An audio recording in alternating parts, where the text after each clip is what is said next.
ನಮಸ್ಕಾರ. ವನಜಾ ಮಲೆನಾಡು ಬಂದಾಯ್ತು. ಹೊಸ ವಿಡಿಯೋ ತಂದಾಯ್ತು. ಬನ್ನಿ ಇವತ್ತು ನಿನ್ನ ಕತೆ ನನ್ನ ಜೊತೆ ಈ ಸ್ಟೋರಿನಲ್ಲಿ ಮತ್ತೆ ಸತ್ಯ ತುಂಬಾನೇ ಅವರಿಬ್ಬರನ್ನ ಭೂಮಿನೂ ಮತ್ತು ಅಜಿತನ್ನು ಒಂದು ಮಾಡಬೇಕು ಅಂತ ತುಂಬ ಪ್ರಯತ್ನ ಪಡ್ತಾನೆ. ಯಾವ ರೀತಿಯೂ ಆಗ್ತಾ ಇರಲ್ಲ. ಹಾಗಾಗಿ ಭೂಮಿ ಎಲ್ಲದಕ್ಕೂ ಸಿಟ್ಕೊತಲೇ ಇರ್ತಾಳೆ ಮತ್ತು ಈ ಕಡೆ ಅಜಿತನು ಸಿಟ್ಕೋತಲೇ ಇರ್ತಾನೆ. ಇವ್ರನ್ನ ಹೇಗಪ್ಪ ಒಂದು ಮಾಡೋದು ಅಂತ ತಲೆ ಕೆಚ್ಕೋತಾ ಇರ್ತಾನೆ ಅವನು.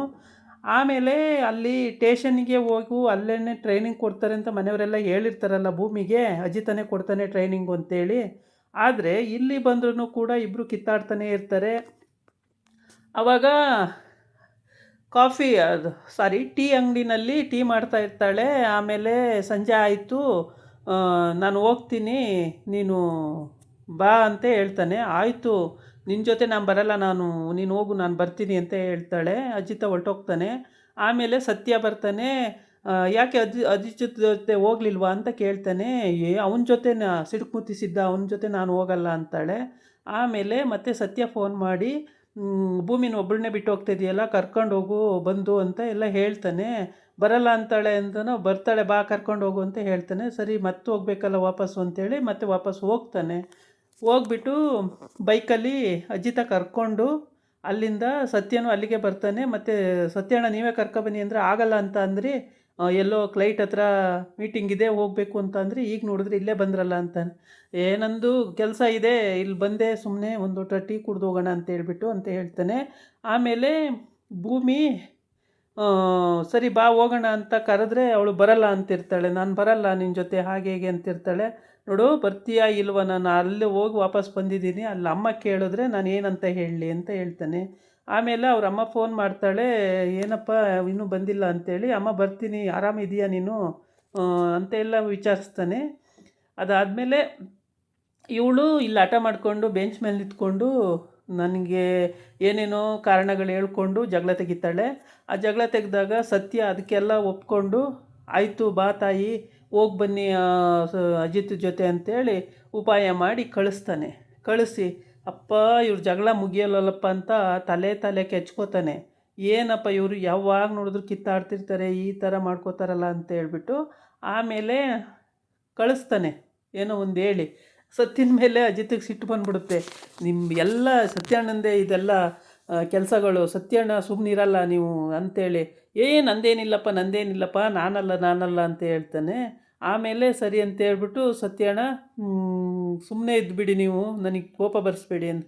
ಆಯ್ತಪ್ಪ, ನಾನು ಏನು ಮಾತಾಡಲ್ಲ, ನೀನು ಕರ್ಕೊಂಡೋಗಿ ನೀನು ಹೆಂಡ್ತಿನ ಅಂತ ಹೇಳ್ತಾನೆ. ಆಮೇಲೆ ಬೈಕ್ ಸ್ಟಾರ್ಟ್ ಮಾಡಿಕೊಂಡು ಕುತ್ಕೋ ಅಂತ ಹೇಳ್ತಾನೆ. ಆಮೇಲೆ ಕೂರಲ್ಲ ಅಂತಿದ್ದಳು, ಆಯಿತು ಕುತ್ಕೊಳ್ತೀನಿ ಅಂತ ಕುತ್ಕೊಂಡು ಹೋಗ್ತಾ ಇರ್ತಾರೆ. ಅಲ್ಲೇನೋ ಮತ್ತೆ ಬೈಕಲ್ಲಿ ಹೋಗ್ತಾ ಕಿತಾಪತಿ ಮಾಡಿಕೊಂಡು ಮತ್ತೆ ಅಲ್ಲಿಂದ ನಿಮ್ಮ ಜೊತೆ ನಾನು ಬರಲ್ಲ ಅಂತ ಇಳಿದು ನಡ್ಕೊಂಡು ಹೋಗ್ತಾ ಇರ್ತಾಳೆ. ಅಲ್ಲಿ ರೌಡಿಗಳು ರೌಡಿಗಳು ಅಡ್ಡ ಹಾಕ್ಕೊಂಡು ಅವಳನ್ನು ಓಡಿಸಾಡ್ತಾಯಿದ್ರು. ಆವಾಗ ಅಜಿತ್ ಏನು ಮಾಡ್ತಾನೆ, ಮತ್ತೆ ಅಷ್ಟು ದೂರ ಹೋದನು ವಾಪಸ್ ಬರ್ತಾನೆ. ಇವಳು ಸಿಕ್ಕಾಕ್ಕೊಂಡಿದ್ದಾಳೆ. ಒಂದು 5-6 ಜನ ರೌಡಿಗಳು ಇವಳನ್ನ ಹಿಡ್ಕೊಳ್ಳೋಕ್ಕೆ ಮಾಡ್ತಿದ್ದಾರೆ. ಆವಾಗ ಅವ್ರನ್ನೆಲ್ಲ ಹೊಡೆದೋಡಿಸಿ ಇವನಿಗೂ ಒದೆ ಬಿದ್ದುಬಿಟ್ಟಿರ್ತವೆ. ಈ ಕಡೆ ಬಂದು ಸತ್ಯಂಗೆ ಸಾಕಾಗಿ ಹೋಗಿದೆ, ಕೈ ಮುಗಿತಾನೆ, ಹೋಗ್ಲಪ್ಪ ಆರಾಮಾಗಿರಲಿ ಇವರು, ಸಾಕಾಗ್ಬಿಟ್ಟಿದೆ ಇವ್ರದ್ದು ಕತೆಗಳು ಅಂತ. ಇವಳು ಅದು ಭೂಮಿ ಟೀ ಅಂಗಡಿ ಅಮ್ಮ ಹೇಳ್ತಾಳೆ, ನಮ್ಮನೆಗೆ ಬರಲಿ ಭೂಮಿ, ಅಲ್ಲಿಗೆ ಹೋಗೋದು ಬೇಡ, ನಮ್ಮನೆಗೆ ಬರಲಿ ಅಂತ ಹೇಳ್ತಾಳೆ. ನಿಮ್ಮನೆಗೆ ಯಾಕಮ್ಮ ಬರಬೇಕು, ಅವಳ ಮನೆಗೆ ಅವಳು ಹೋಗ್ತಾಳೆ, ಅವ್ರ ಅತ್ತೆ ಅಲ್ಲಿ ಕಾಯ್ತಾ ಇರ್ತಾರೆ ಅಂತ ಸತ್ಯ ಹೇಳ್ತಾನೆ. ಆಮೇಲೆ ಏನಾರು ಒಂದು ಲೋಟ ಕೊಡಮ್ಮ ಅಂತ, ಏನು ಕೊಡಲಿ ಅಂತ, ವಿಷ ಕೊಡಮ್ಮ ಒಂದು ಲೋಟ ಅಂತ ಹೇಳಿ ಬೈತಾನೆ. ಹೋಗಿ ಅವಳು ಟೀ ತರಕ್ಕೆ ಅಂತ ಹೋಗ್ತಾಳೆ. ಆಮೇಲೆ ಇಲ್ಲಿ ಫೈಟಿಂಗ್ ಆಗುತ್ತೆ. ಅಜಿತ್ಗೆ ರೌಡಿಗಳಿಗೆ ಫೈಟಿಂಗ್ ಆಗಿ ಅವ್ರನ್ನೆಲ್ಲ ಓಡಿಸಿ ಆಮೇಲೆ ಅವಳನ್ನ ಕೈ ಹಿಡ್ಕೊಂಡು ಕರ್ಕೊಂಡು ಬರ್ತಾನೆ ಮನೆಗೆ ಬಂದರೆ ಫುಲ್ಲು ಏಟು ಬಿದ್ದಿರುತ್ತೆ, ಸಖತ್ ಏಟು ಬಿದ್ದಿರುತ್ತೆ.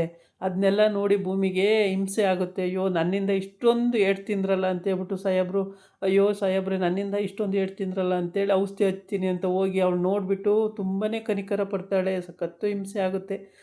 ಅಷ್ಟು ಏಟು ಬಿದ್ದಿರ್ತವೆ ಎಲ್ಲ ಕಡೆನೂ. ಅಂದರೆ ಅವರು ಅಷ್ಟೊಂದು ಜನ ಇದ್ದರು, ಇವನು ಒಬ್ಬನೇ ಇರೋದ್ರಿಂದ ಚೆನ್ನಾಗಿ ಅವರೂ ಹೊಡಿತಾರೆ ಅಲ್ವಾ, ಏನು ಬಿಟ್ಬಿಡೋದಿಲ್ವಲ್ಲ, ಅದಕ್ಕೋಸ್ಕರ ಅವನಿಗೂ ಒದೆ ಬಿದ್ದಿರ್ತವೆ, ಅವ್ರಿಗೂ ಬಿದ್ದಿರ್ತವೆ. ಒಬ್ಬನೇ ಫೈಟ್ ಮಾಡ್ತಿರ್ತಾನೆ, ಪೊಲೀಸ್ ಆಫೀಸರ್ ಆದರೂ ಕೂಡ ಒಬ್ಬನೇ ಫೈಟ್ ಮಾಡ್ತಿರ್ತಾನೆ. ಆಮೇಲೆ ಇವಳು ಔಷಧಿನೆಲ್ಲ ಹಚ್ಚಿ ತುಂಬಾ ಅಳು ಬರ್ತಾ ಇರುತ್ತೆ. ಅಳುನಲ್ಲಿ ಬೆನ್ನಿಗೆ ಮತ್ತು ಕೈಗೆಲ್ಲ ಏಟು ಬಿದ್ದಿರುತ್ತೆ. ಅಪ್ಪ ಅಮ್ಮ ಅಂತಿರ್ತಾನೆ. ಅದನ್ನೆಲ್ಲ ನೋಡಿ ಅವಳಿಗೆ ಹಿಂಸೆ ಅನ್ನಿಸ್ತಾ ಇರುತ್ತೆ. ಸಾಹೇಬ್ರೆ ನನಗೇನಾರು ಆಗ್ತಿತ್ತು, ನೀವು ಬರಬಾರ್ದಾಗಿತ್ತು ಅಂತ. ಏನಾಗಬೇಕಿತ್ತು ಹಂಗೆ ಹಿಂಗೆ ಅಂತ ಅವನು ಬೈಕೊಂಡು ಕೊನೆಗೆ ಔಷಧಿ ಹಚ್ಚಿ ಎಲ್ಲ ಮಾಡ್ತಿರ್ತಾಳೆ. ಈ ಔಷಧಿ ಹಚ್ಚೋ ಟೈಮಿಗೆ ಕರೆಕ್ಟಾಗಿ ರೂಮಲ್ಲಿ ಕೂತ್ಕೊಂಡು ಔಷಧಿ ಹಚ್ಚೋ ಟೈಮಿಗೆ ಕರೆಕ್ಟಾಗಿ ಅವಳು ಎಲ್ಲ ಕೇಳ್ತಾ ಇರ್ತಾಳೆ ಎಲ್ಲನೂ. ಹೆಂಗೆ ಸಾಹೇಬ್ರೆ ನನ್ನನ್ನು ಕಾಪಾಡೋಕ್ಕೋಸ್ಕರ ಇಷ್ಟೊಂದು ದೊಡ್ಡ ಏಟು ಬಿತ್ತಲ್ಲ ನಿಮಗೆ ಅಂತೇಳ್ಬಿಟ್ಟು. ಆಮೇಲೆ ಬೆನ್ನಲ್ಲೆಲ್ಲ ಏಟಾಗಿರುತ್ತೆ. ಕೈಯಲ್ಲಿ, ಬೆನ್ನಲ್ಲಿ, ಮುಖ, ಮುಷ್ಟಿ ಎಲ್ಲ ಕಡೆ ಬಿದ್ದು ಎದ್ದು ಎಲ್ಲ ಕಡೆ ಏಟಾಗ್ಬಿಟ್ಟಿರುತ್ತೆ.